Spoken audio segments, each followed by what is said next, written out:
Hi everyone, and welcome to the final review of my entry into Charlie Mac's D-Day anniversary group build, where we're going to be looking at Trumpeter's 144th scale landing craft and Revell's 144th scale Sherman tank. And in this video, we're going to be looking at the painting and the weathering of the models using the oil paint rendering system.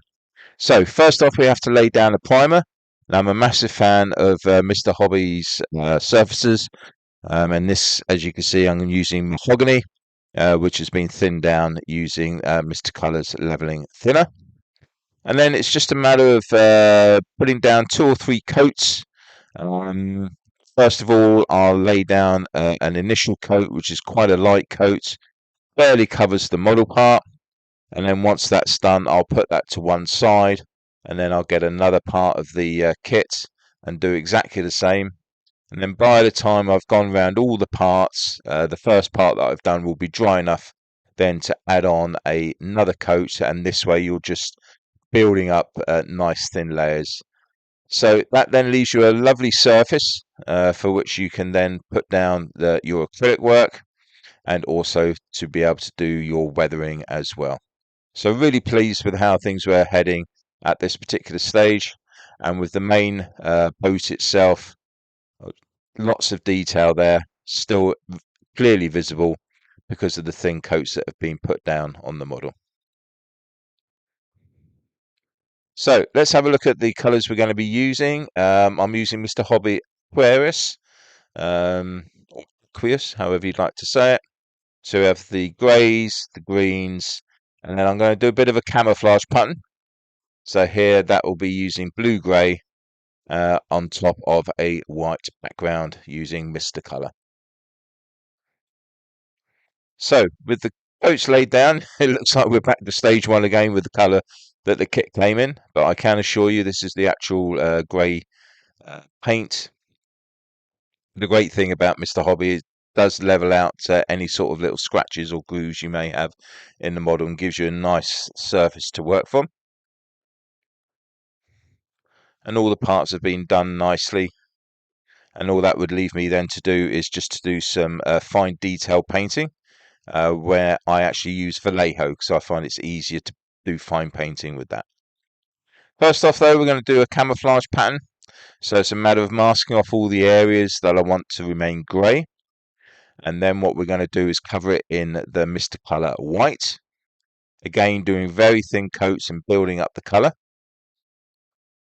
And then once that's done, what we need to do is to actually do the blue camouflage pattern. So I'll get some large Tamiya tape and put that down on a piece of glass. And then using reference photos, I actually draw out the pattern itself using a pencil. And I'm actually looking at the reference material as I'm actually drawing the shapes out. I'm very fortunate that in this particular instance, the actual width of the Tamiya tape is pretty well much the same width as the landing craft sides as well, which did help a great deal. There's lots of reference material out there on the internet for these particular landing crafts, so you will not have an issue if you wish to do a different type of camouflage pattern. And then once that's done, it's a matter of getting a very sharp knife and cutting around the shapes. Now this isn't the easiest of things to do, and it won't be the smoothest finish, so be prepared to do a little bit of touching up once this process has been complete. So I added on the camouflage pattern, and then again it was a matter of laying down some thin coats of the blue-grey that I showed you earlier. I did a part on the front of the ramp as well as the area that covers the steerage. And at the same time, I added a little bit of colour to the life buoys inside using Tamiya tape and Vallejo red. So there we go. Nice crisp lines. Really pleased with how it came out. There was a few little issues, bit of seepage here and there, but nothing major. And then it was just a matter of just touching those particular areas up, and once done, you really couldn't tell the difference. It also gave me an opportunity to do a little bit of mapping with the white paints as well. I was pretty pleased with how this came out. However, as you can see on the tops, that has to be grey. So we're going to need to repaint that. And at the same time, as I said before, just a little bit of touch up. But yeah, there'll be greys down both the sides there. And again, that won't be a major issue. That was all just done with the paintbrush. Here you can see I've done a little bit of scuff marks, a little bit of stress, basically building up the layers of weathering. And here I've just done a little bit of sponge effect with the old German can brown. And a little bit on the bottom as well, trying to make sure that the whole of the model is going to be weathered. So really pleased with how that fine detailing went. Also put the decals on. Now the Trumpeter decals were fantastic, no issues at all. Sadly, we did have a bit of silver in on the ones with the Sherman. Managed to get rid of most of it when I did the weathering, but at a certain angle you could still just see it's a little bit silvered. But hey, we never get 100% accurate models, do we? But all in all, very pleased with how it was all progressing.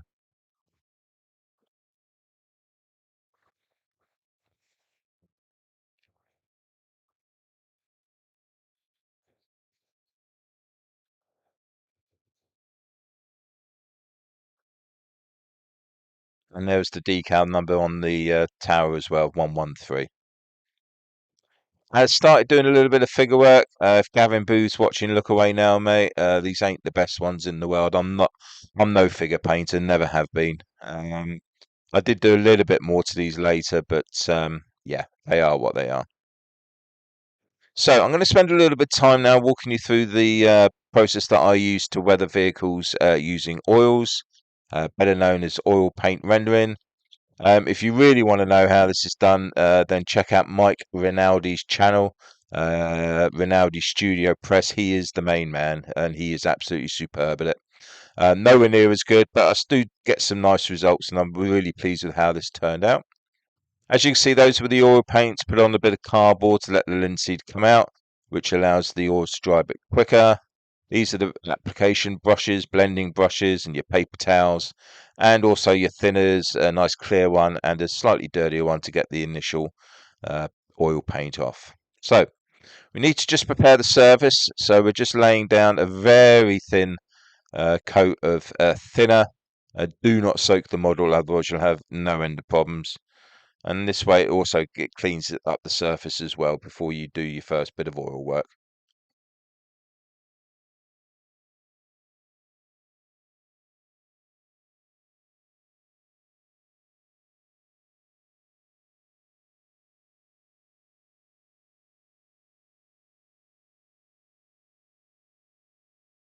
So with that done, we're going to start mixing up some of the lighter oils.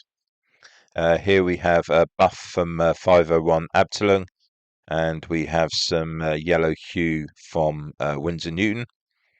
And getting it into a texture and colour that you're happy with. Now this needs to go on very much like a wash, because what we want to do is we want to build up colours from light to dark. Now, as you will see here with the first application, that's far too heavy. So what we do, we just move it around, get into all of the creases and all of the shadow areas. And then as you can see, just wipe it off and just move it and add it to the areas that haven't already received the paint. And that's the sort of look you're trying to go for. A little bit of patchy in places, but altogether lighter. And then what we need to do is to dry all that out. So it's a matter of getting the hair dryer on it. And then once fully dry, you can then move on to the next part of the layering process. Now, what I want to do here is just to apply a few streaks. So we're just going to lightly go over the areas where we have added on the dust layer. Make sure that this isn't too wet, otherwise you just end up pulling everything off. and that will give you a nice streaking effect.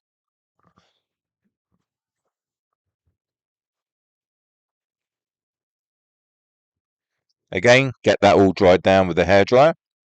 Then what we need to do is a little bit of speckling. Don't go too overboard on this. And again, once done, just add on the hairdryer. And then once they've been dried out, we can then start to use a moist brush and start to drag them down, giving that little bit of a streak effect. And any particular dots or spots of dust that you feel are too large or out of place, you can very simply just buff over them or even remove them altogether. And that's the joys of working with oils.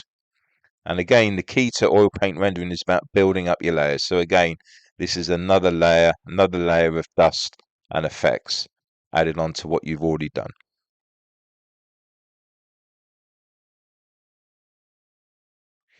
So out with the hairdryer and we'll move on to the next layer.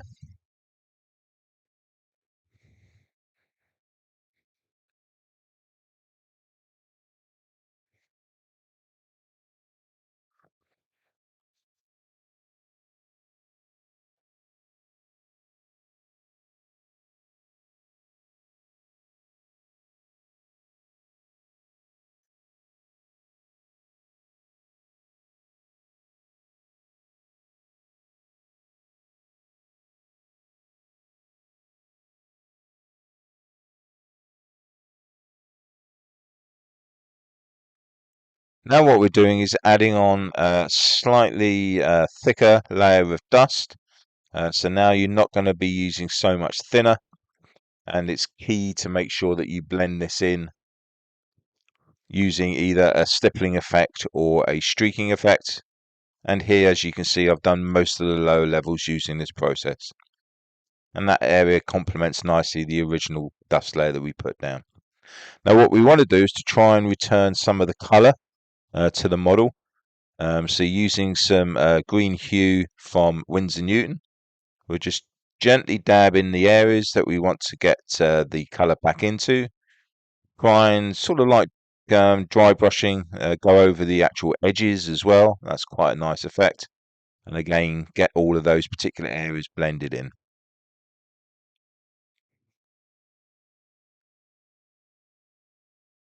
And as you can see here, the whole tank's done, and we've got a nice bit of colour coming back in onto the tank again.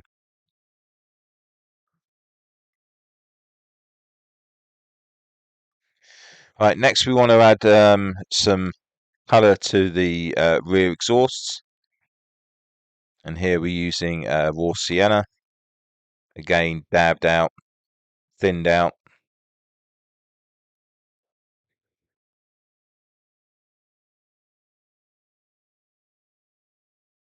I've left a little bit of dust layer at the bottom just to give it that nice bit of contrast. And then we use some of the darker umbers as well, just to give that sort of sooty effect near the top of the exhausts. Don't go too overboard with this because you don't want to be overpowering the good work that you've already done. But again, it's all about building up the layers.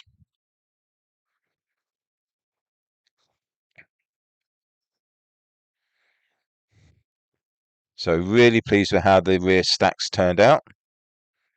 Again, do a little bit of speckling there as well. Before you move on, get the hair dryer out and get it all dried out nicely. And that's the tool that I use to do the speckling effects with. Now we're going to use a bit of Van Dyke Brown now. What we want to do is to create and improve the shadowing effects. Now, if you're not too, or you're new to the oils system, always a good place to try out your new skills is on the bottom of the tank. And here you can experiment and try different ways of doing things. Now, this is quite an overpowering color, so try not to do a great deal with this color, but just build up again where you feel that the dirt and the grime is going to collect. Now remember, I'm doing this all at once. I haven't left this to dry overnight or anything like that.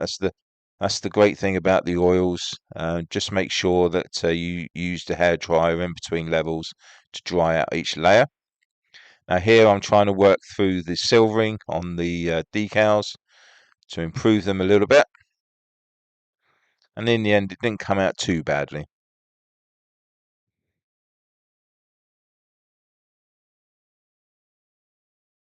So once most of the area was done, it was just a matter of getting a bit of thinner and whitening up the white star itself.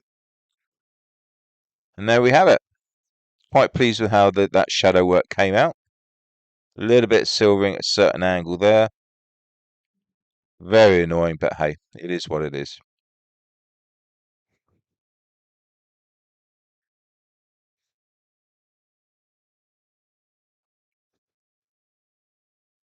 So the next is to get some sepia from Abtalung, making it into a nice wash. And then we can actually paint around all of the lines just to make everything pop like you would do with a pin wash. But what we want to do with once it's been done is we need to take out the hairdryer again, dry it all out. Now, because it is quite a wet consistency, being it with it being a wash, when you do use the hairdryer, you're not going to get all of it bone dry. So what therefore you can do is then to go around and add a little bit more character, a little bit more layering.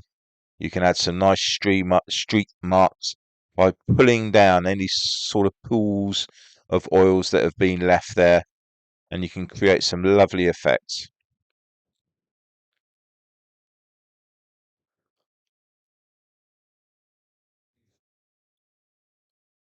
As you can see, I'm just going around the fuel area here. We're just pulling some of that sepia down, creating some nice streaks down the side.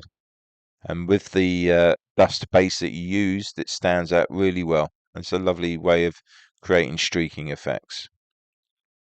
Also, you can sort of just thin it out, create little dirt marks on the actual surface as well.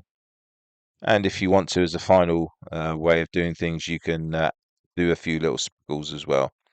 But it is a dark colour, so be careful.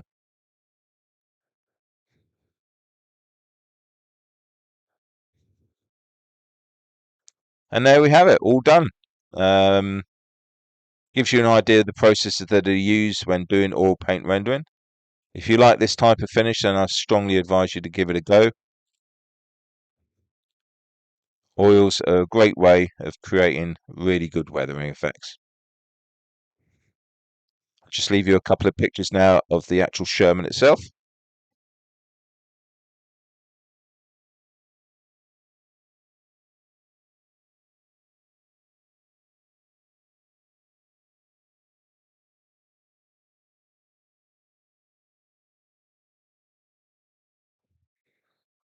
As you can see by these pictures, it's an extremely small model. And there's some comparison shots here with the pot for Mr. Hobby and also from Vallejo. And then I had the old Airfix Cromwell up on the shelf, as you can see, covered in dust, and that gives you an idea of the 176th scale, I think it is, compared to the 144th scale. Now these are the figures, added a little bit more detail, a bit of white here and there. I then did actually do a little bit of a dark wash on it as well to try and get some of those features out.